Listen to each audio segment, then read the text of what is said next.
오늘의 이야기가 여러분의 마음에 깊은 울림을 준다면 구독과 좋아요를 통해 하나님의 은혜를 더 많은 이들과 나누는 귀한 통로가 되어주시길 바랍니다. 이 영상을 함께 나누는 여러분의 모든 순간에 하나님의 평안과 축복이 가득하기를 기도합니다. 사랑하는 여러분, 우리는 지금 그 어느 때보다 치열한 시대를 살아가고 있습니다. 때로는 보이지 않는 거대한 벽 앞에서 좌절하고 영적 전쟁과도 같은 매일의 삶 속에서 지쳐 쓰러질 때도 있습니다. 이렇게 심각하고 진지한 싸움 앞에서 우리에게 가장 필요한 것은 무엇일까요? 더욱 굳은 결의, 더욱 강한 힘일까요? 하지만 하나님께서 우리에게 보여주시는 승리의 전략은 종종 우리의 예상을 뛰어넘습니다. 어둠의 권세가 가장 두려워하는 것은 우리의 굳은 표정이 아니라 어린아이와 같이 순수한 창의성과 기쁨으로 가득 찬 영혼이라는 사실을 알고 계셨나요? 때로는 가장 치열한 전쟁터 한가운데에서 공원에 나가 잠시 낮잠을 자는 여유가 그 어떤 견고한 무기보다 강력한 힘을 발휘할 수 있습니다. 한 부부가 쇼핑을 하다가 서로를 놓쳤습니다. 아내가 남편에게 전화를 걸어 물었죠. 여보, 어디에요? 남편이 대답했습니다. 자기, 우리가 약혼했을 때 갔던 그 보석상 기억나? 자기가 정말 마음에 들어했던 그 다이아몬드 반지 말이야. 크고 반짝여서 눈을 뗄 수 없었던 거. 아내는 감동에 젖어 목이 메었습니다. 네, 기억나요. 여보. 그러자 남편이 말했습니다. 나 바로 그 옆 커피숍에 있어. 또 다른 남편이 있었습니다. 아내의 생일이 다가오자 아내는 집안 곳곳에 보석 카탈로그를 펼쳐놓으며 은근한 힌트를 주었죠. 남편은 아내의 마음을 알아채고 선물을 준비했습니다. 바로 잡지꽂이였죠. 만약 이 이야기가 여러분의 이야기처럼 들린다면 오늘 말씀에 더욱 귀를 기울여 주시길 바랍니다. 스가랴 한 장을 펴주시겠습니까? 오늘 우리는 스가랴서의 말씀을 통해 이 혼란한 세상을 향한 하나님의 놀라운 해법을 발견하게 될 것입니다. 여러분, 우리가 지금 영적 전쟁 가운데 있다는 사실을 얼마나 깊이 체감하고 계십니까? 제 삶을 돌아볼 때 지난 몇 년처럼 영적 압박이 강렬했던 시기는 없었습니다. 아마 많은 분들이 이와 비슷한 감정을 느끼고 계실 겁니다. 세상은 전례 없는 혼란 속에 있고 그 속에서 우리의 생각과 마음을 지키는 것은 결코 쉽지 않습니다. 영적 전쟁에서의 우리의 힘은 우리의 생각을 얼마나 잘 다스리는가에 달려있다고 해도 과언이 아닙니다. 고린도후서 10장은 영적 전쟁에 대한 가장 위대한 가르침을 담고 있는데 거기에는 이런 구절이 있습니다. 모든 생각을 사로잡아 그리스도에게 복종하게 하니 한번 상상해 보십시오. 우리가 세상에서 가장 악명 높은 테러리스트를 생포했습니다. 그는 이제 우리의 전쟁 포로입니다. 그런데 만약 우리가 그 포로를 우리와 같은 대의를 위해 싸우는 용사로 변화시킬 수 있다면 어떻겠습니까? 이것이 바로 모든 생각을 사로잡아 그리스도께 복종시킨다는 말씀의 진정한 의미입니다. 나를 대적하던 파괴적인 생각이 이제는 나를 위해 싸우는 강력한 무기가 되는 것입니다. 누군가에 대한 분노와 미움으로 머릿속이 복잡할 때 그 생각을 그 사람을 위한 축복 기도로 바꾸어 보십시오. 그 순간 원수는 무장해제되고 나를 무너뜨리려던 생각의 화살은 오히려 나에게 힘을 주는 방패가 될 것입니다. 하나님은 이처럼 기이하고 놀라운 방법으로 전쟁에서 승리하십니다. 무기도 없이 찬양대를 전쟁의 최전선에 내보내신 역사를 기억하십니까? 모세가 두 팔을 들고 있는 동안 이스라엘이 승리했던 사건은 어떻고요? 원수의 군대를 눈멀게 하신 후 그들을 죽이는 대신 잔치를 베풀어 먹이고 돌려보내자 다시는 그들이 이스라엘을 침략하지 않았다는 이야기는 우리에게 무엇을 말해줍니까?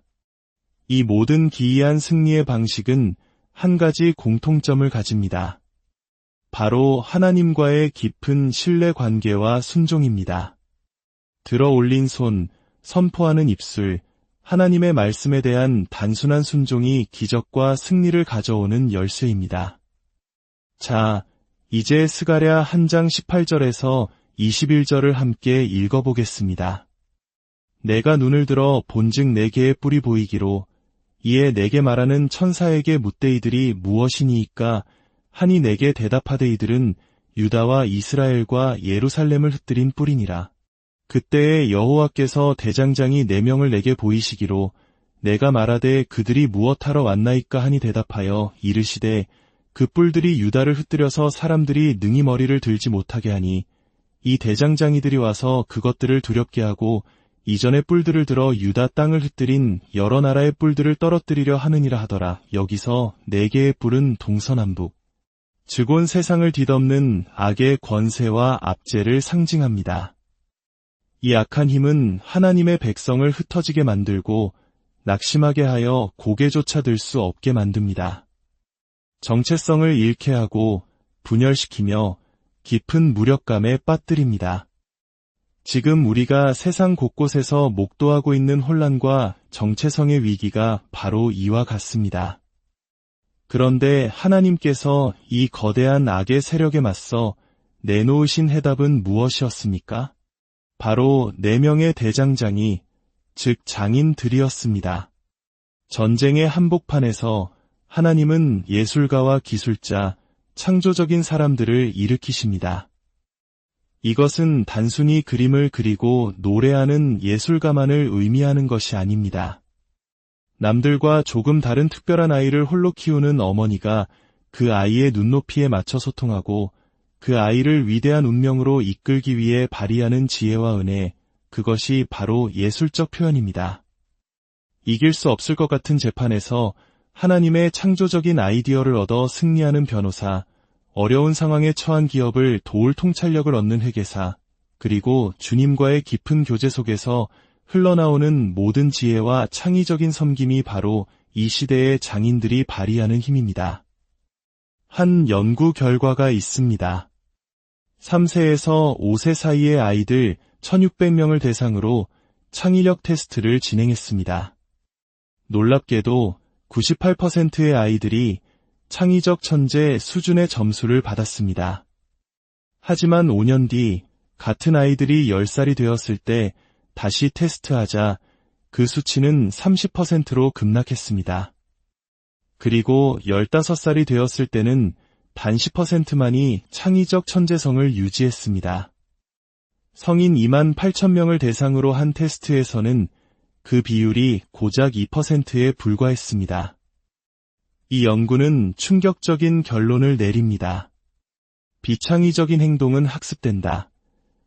우리는 자라면서 타인의 평가와 기대를 받아들이고 세상이 정해놓은 틀에 자신을 맞추면서 하나님께서 주신 고유한 창의성을 잃어버리는 것입니다. 하지만 여러분, 우리 안에는 여전히 그 5살짜리 창의적 천재가 숨쉬고 있습니다. 예수님께서 진리가 너희를 자유롭게 하리라고 말씀하셨을 때 그 자유는 단지 죄로부터의 해방만을 의미하는 것이 아닙니다. 그것은 다른 사람의 시선이나 세상의 기준에 얽매이지 않고 하나님께서 나를 디자인하신 본연의 모습대로 자유롭게 생각하고 표현하며 살아갈 자유입니다. 많은 사람들이 노년이 되어 가장 후회하는 것은 자신의 삶을 타인의 기대에 맞춰 결정했던 것이라고 합니다. 하지만 우리는 각자 고유하게 창조되었습니다. 세상의 광기에 굴복하지 않고 그리스도께서 내 안에 심어주신 진정한 나의 모습, 그 독특하고 창의적인 표현으로 일어설 때 어둠의 권세는 힘을 잃고 무너지게 됩니다. 왜 그럴까요? 왜 우리의 창의적인 표현이 악한 영들을 두렵게 할까요? 그것은 우리가 하나님께서 설계하신 본연의 모습으로 살아갈 때 고아와 같이 아버지를 잃고 방황하는 이 세상에 온전하신 아버지를 드러내기 때문입니다. 우리의 삶을 통해 하나님의 완벽한 디자인과 사랑이 증명되는 것입니다. 솔로몬과 스바 여왕의 이야기를 아실 겁니다. 스바 여왕은 솔로몬의 지혜에 대한 소문을 듣고 먼 길을 찾아왔습니다. 그녀는 솔로몬의 지혜로운 대답에 감탄했지만 성경은 그녀가 정말로 압도되었던 순간을 다른 방식으로 기록합니다. 그녀는 솔로몬의 궁전에서 하나님의 성전으로 이어지는 계단을 보고 그의 신하들이 입은 옷을 보고 식탁에 차려진 음식을 보며 숨이 멎을 정도의 감동을 받았습니다. 이것들은 모두 일상적인 것들입니다. 하지만 그 평범함 속에 깃든 탁월함, 세심함, 그리고 의도적인 아름다움이 하나님의 지혜를 드러낸 것입니다. 그 계단을 만들었던 이름 모를 목수를 상상해 보십시오. 그는 왕의 비전을 듣고 자신의 모든 기술과 예술적 감각을 쏟아부어 나무의 결을 살리고 색을 입혔을 것입니다. 그리고 몇 년 후 한 여왕이 자신이 만든 계단을 보고 이스라엘에는 살아계신 하나님이 계시다 라고 고백했다는 이야기를 들었을 때 그의 마음이 어떠했겠습니까? 이것이 바로 창조성의 힘입니다. 지혜가 일상과 만날 때 세상은 하나님을 보게 됩니다. 길에 떨어진 작은 쓰레기 하나를 줍는 당신의 작은 행동, 다른 사람을 위해 정성껏 고른 단어들로 써내려간 격려의 편지 한 통, 당신이 하는 모든 일에 깃든 그 탁월함과 아름다움이 바로 어둠을 물리치는 빛이 됩니다. 1000년 전 키예프 공국의 블라디미르 대공은 백성을 통합할 새로운 종교를 찾고 있었습니다.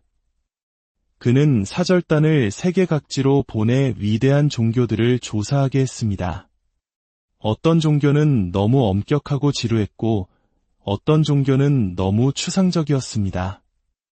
하지만 비잔틴 제국의 수도 콘스탄티노플에서 기독교를 접하고 돌아온 사절단은 이렇게 보고했습니다. 우리는 그들이 그들의 하나님을 예배하는 곳으로 인도되었습니다. 그리고 우리는 우리가 하늘에 있는지 땅에 있는지 분간할 수 없었습니다. 지상에는 그와 같은 광경이나 아름다움이 존재하지 않기 때문입니다. 우리는 그것을 어떻게 묘사해야 할지 모르겠습니다. 우리가 아는 것은 오직 하나님께서 사람들 가운데 거하신다는 사실뿐입니다. 우리는 그 아름다움을 결코 잊을 수 없습니다. 그들은 논리나 교리가 아닌 압도적인 아름다움 앞에서 하나님을 만났습니다. 이처럼 우리가 삶의 모든 영역에서 하나님의 아름다움을 창의적으로 표현할 때 세상은 우리를 통해 하나님을 경험하게 될 것입니다. 연구에 따르면 긍정적이고 즐거운 마음 상태는 문제 해결 능력을 극적으로 향상시킨다고 합니다. 의사들에게 진단하기 어려운 환자 기록을 주고 그중 일부에게는 작은 사탕 봉지를 선물했습니다. 놀랍게도 사탕을 받은 의사들이 그렇지 않은 의사들보다 훨씬 더 빠르고 정확하게 진단을 내렸습니다. 즐거운 마음이 유연하고 창의적인 사고를 촉진했기 때문입니다. 4살짜리 아이들도 심각한 분위기에서는 풀지 못하는 논리 문제를 즐거운 놀이 상황 속에서는 11살 수준의 문제까지 쉽게 풀어냈습니다. 예수님께서 왜 우리에게 어린아이와 같이 되라고 말씀하셨을까요? 어쩌면 주님은 세상의 걱정과 한계에 얽매이지 않는 자유롭고 창의적인 영혼들을 통해 당신의 나라를 이루길 원하셨던 것이 아닐까요? 사랑하는 여러분, 제 마음속에는 오랫동안 품어온 갈망이 있습니다. 그것은 바로 하나님의 백성 가운데 창조적인 기름 부음이 폭포수처럼 흘러넘치는 것을 보는 것입니다. 틀에 박힌 생각에서 벗어나 하나님과 함께 더 크고 새로운 꿈을 꾸는 것입니다. 출애굽기 31장을 보면 성경에서 성령으로 충만하다고 기록된 첫 번째 사람은 선지자도 왕도 아니었습니다. 그의 이름은 브살렐이었고 그는 장인이었습니다. 하나님께서는 그에게 지혜와 총명과 지식과 여러 가지 재주를 주셔서 금과 은과 노스로 정교한 일을 하게 하시고 보석을 깎아 물리며 나무를 새겨 온갖 종류의 예술 작품을 만들게 하셨습니다. 자동차를 수리하는 당신의 정직한 손길, 안내 데스크에서 전화를 받는 당신의 따뜻한 목소리, 병원에서 환자를 돌보는 당신의 세심한 배려, 그 모든 것이 성령의 기름 부음이 임하는 창조적인 사역이 될 수 있습니다. 이제 함께 기도하기를 원합니다. 거룩하신 아버지 하나님, 오늘 우리에게 말씀해 주시니 감사합니다. 세상의 혼란과 어둠이 우리를 짓누를 때 우리의 무기가 진지함과 심각함이 아니라 주님께서 주신 기쁨과 창의성임을 깨닫게 하시니 감사합니다. 주님, 우리 안에 잠들어 있는 5살 아이의 영혼을 깨워주시옵소서. 세상의 염려와 타인의 시선에 얽매이지 않고 오직 주님 안에서 자유롭게 꿈꾸고 상상하던 그 순수함을 회복시켜 주시옵소서. 삶의 모든 문제 앞에서 하나님께서는 반드시 해결책을 가지고 계신다는 담대한 믿음을 허락하여 주시옵소서. 우리 각자의 삶의 자리에 창조적인 기름을 부어주소서. 어머니에게는 자녀를 양육할 새로운 지혜를, 직장인에게는 동료들에게 생명을 주는 아이디어를, 예술가에게는 하늘의 영감을, 사업가에게는 세상을 변화시킬 통찰력을 부어주시옵소서. 우리의 평범한 일상이 하나님의 탁월하심과 아름다움을 드러내는 거룩한 통로가 되게 하여 주시옵소서. 이 말씀을 듣는 모든 이들에게 하늘의 평강을 더하여 주시고 그들의 가정과 일터와 관계 속에 하나님의 창조적인 은혜가 강물처럼 흐르게 하여 주시옵소서. 살아계신 우리 주 예수 그리스도의 이름으로 간절히 기도드립니다.